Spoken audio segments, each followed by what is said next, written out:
Good morning to all. So, last few classes we have seen micro teaching and its skills. So, today we are going to see the topic skill of explaining. As we know, the teacher has to explain the content in a sequence manner and orderliness. The subject matter has to be explained as simple as possible.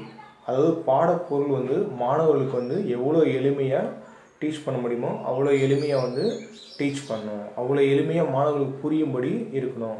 அதுக்கு use பண்ணக்கூடியதான் skill of explanation.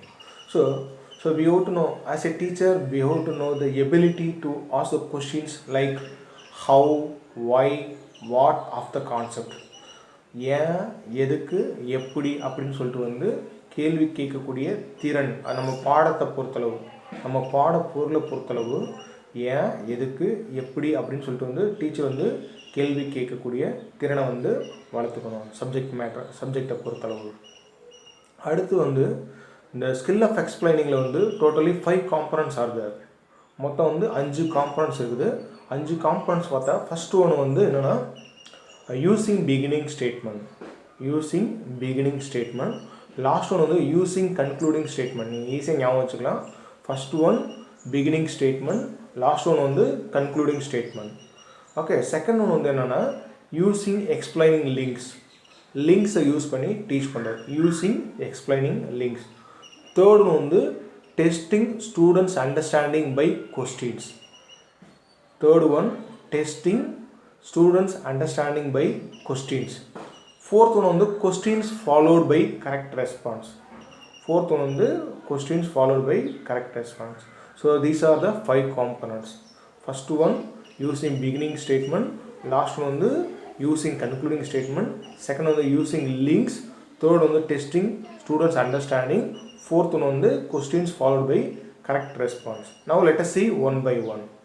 First using beginning ஸ்டேட்மெண்ட்னா, so நம்ம ஒவ்வொரு நாளும் கிளாஸை start பண்ணும்போது, so நேற்று நடத்த கான்செப்ட்டுக்கும் இன்றைக்கி நடத்துகிற கான்செப்ட்டுக்கும் there should be link.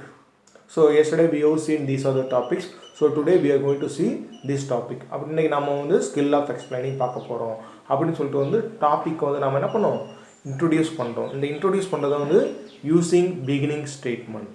So next one fifth one நான் சொன்னேன், இதுக்கும் கண்டினியூஷன் சொன்னேன், யூஸிங் கன்க்ளூடிங்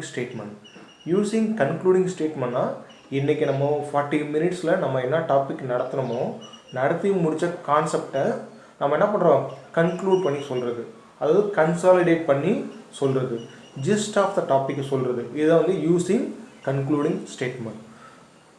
ஃபஸ்ட் ஒன்றும் ஃபிஃப்த் ஒன்றும் முடிஞ்சிச்சு. அடுத்து second one using explaining links.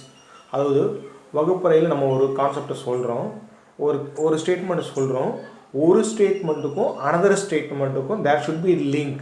So இதான் என்னென்னா யூஸிங் எக்ஸ்பிளைனிங் லிங்க்ஸ். ஸோ நம்ம நார்மலாக நம்மளுடைய டே டு டே லைஃப்பில் நிறையா யூஸிங் லிங்க் வேர்டு யூஸ் பண்ணுவோம்.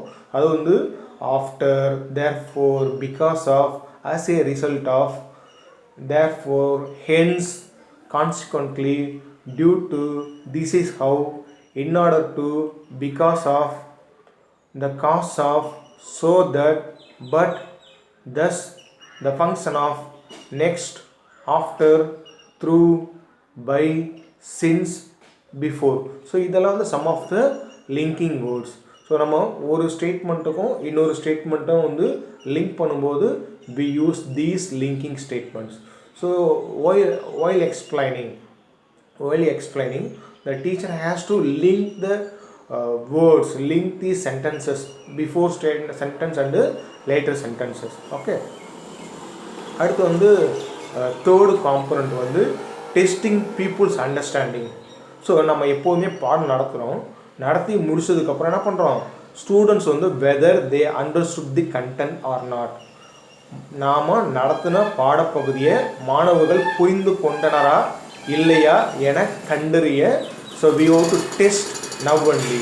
ஸோ இந்த டெஸ்டிங் பீப்புள் அண்டர்ஸ்டாண்டிங் தேவை அஃப்கோர்ஸ். ஸோ இது அதுக்காக நிறைய கொஷின்ஸ் கேட்கணுமா அப்படின்னா அவ்வளோ நிறைய கொஷின்ஸ் கேட்கணும் அவசியம் கிடையாது.